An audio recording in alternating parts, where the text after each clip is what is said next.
जय भोलेनाथ भक्तों, आप पर और आपके समस्त परिवार पर भगवान भोलेनाथ की कृपा यूं ही बनी रहे। आज से पहले कभी आपने भगवान दुर्गापति की ये कथा और विधान नहीं सुना होगा तो प्रिय भक्तों, इसे ध्यानपूर्वक सुनना। इस कथा को सुनने मात्र से व्यक्ति के जीवन में समस्त प्रकार के सुख संपदा की प्राप्ति होती है और वह पुत्र पौत्र और सभी प्रकार की सुख सुविधाओं से युक्त होकर अंत में भगवान के धाम को जाता है। अगर वीडियो पसंद आती है तो इसे लास्ट तक देखना।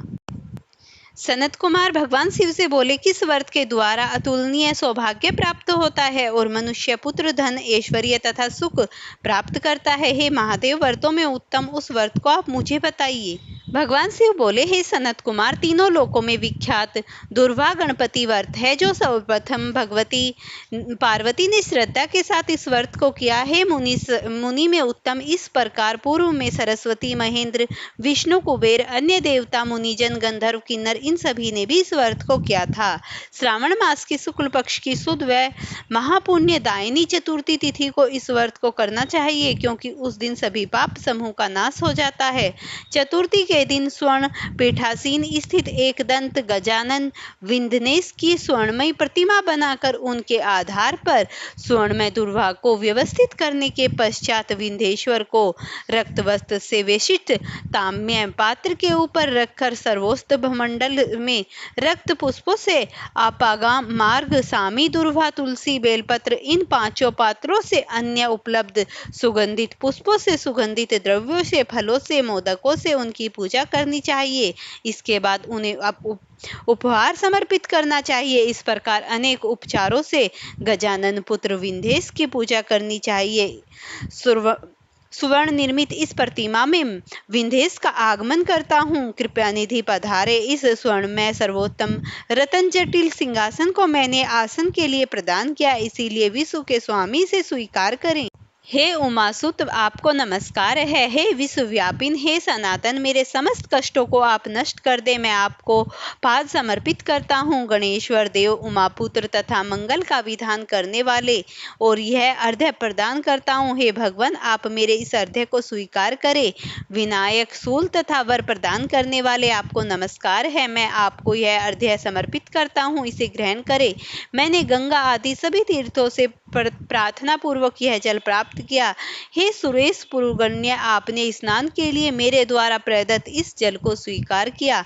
सिंदूर से विचित्र तथा कुमकुम से रांगा हुआ यह वस्त्र युग्म आपको दिया गया है, आप इसे ग्रहण करें। लंबोदर तथा सभी विघ्नों को अनाश करने वाला, देवताओं को नमस्कार। उमा के शरीर से मल से आविर्भूत है श्री गणेश जी, आप इस चंदन को स्वीकार करें। हे सूरश्रेष्ठ, मैंने भक्ति के साथ आपको युक्त चंदन से मिश्रित अक्षत्र अर्पण किया है। हे सर्वोत्तम, आप इसे स्वीकार करें। मैं चंपा के पुष्पों, केतकी के पातकों तथा जपा कुसुम के पुष्पों से गौरी पुत्र की पूजा करता हूँ। आप मेरे ऊपर प्रसन्न हो। सभी लोगों पर अनुग्रहण करने तथा दानवों का वध करने के लिए स्कंद गुरु के रूप में अवतार ग्रहण करने वाले, आप प्रसन्नता पूर्वक यह धूप लीजिए। परम ज्योति प्रकाशित करने वाले तथा सभी सिद्धियों को देने वाले महादेव पुत्र को मैं दीप अर्पण करता हूँ, आपको नमस्कार है। इसके बाद गंधर्वनाथ व इस मंत्र से मोदक 4 प्रकार के अन्न, पायस तथा लड्डू आदि का नैवेद्य अर्पण करें।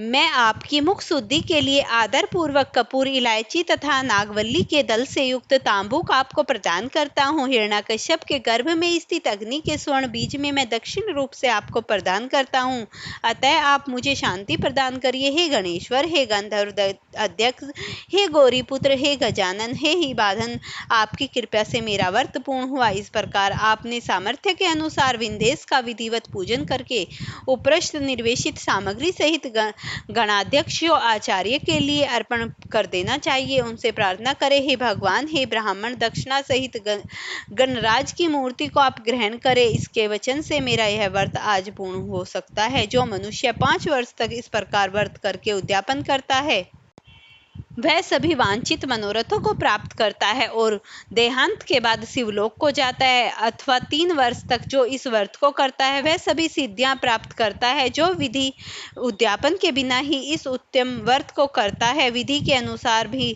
उसका जो कुछ किया हुआ है वह सब निष्फल हो जाता है। अब उद्यापन विधि बताइए प्रभु। आप उद्यापन के दिन प्रातः काल तिलों से स्नान करें, उसके बाद व्यक्ति 1 पल या आधा पल या उसके भी आधा पल स्वर्ण की गणपति की प्रतिमा बनाकर पंचगणपति से स्नान कराकर भक्ति तथा श्रद्धा के साथ इन 10 नाम मंत्रों से दुर्वादलों से सम्यक पूजन करे। हे गणाधीश, हे उमापुत्र, हे अघाननाशक, हे विनाशक, हे ईश्वर पुत्र, हे सर्वसिद्धिदायक, हे एकादंत, हे इब्रवल्स, हे मूषक वाहन, आपको नमस्कार है। आप कुमार गुरु को नमस्कार है। आप इन नामों से पृथक पृथक पूजन करें। पहले दिन आश्वासन करके प्रातः काल गृह होम करके दुर्वादलों तथा मोदकों से होम करना चाहिए। इसके बाद पूर्वाहुति देकर आचार्य आदि को विधिवत पूजन कराना चाहिए और घट तुल्य थानों वाली गाय का दान अपनी सामर्थ्य के अनुसार करना चाहिए। हे वत्स,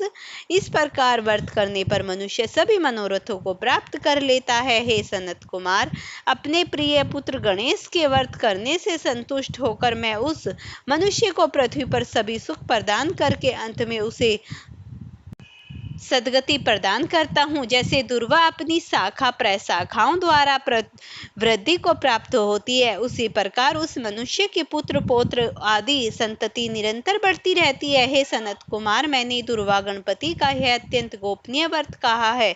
सुख चाहने वालों को इस सर्वोत्कृष्ट व्रत का अवश्य फल प्राप्त होता है। इस प्रकार महादेव ने सनत कुमार को इस पूरी कथा का वृत्तांत सुनाया। फ्रेंड्स, अगर आपको ये 12वें अध्याय की कथा पसंद आई हो तो आप इसे लाइक शेयर करना, चैनल पर नए हैं तो चैनल को सब्सक्राइब करना और मुझे बताना मैं आपके लिए अगली वीडियो कौन सी लेकर आऊँ।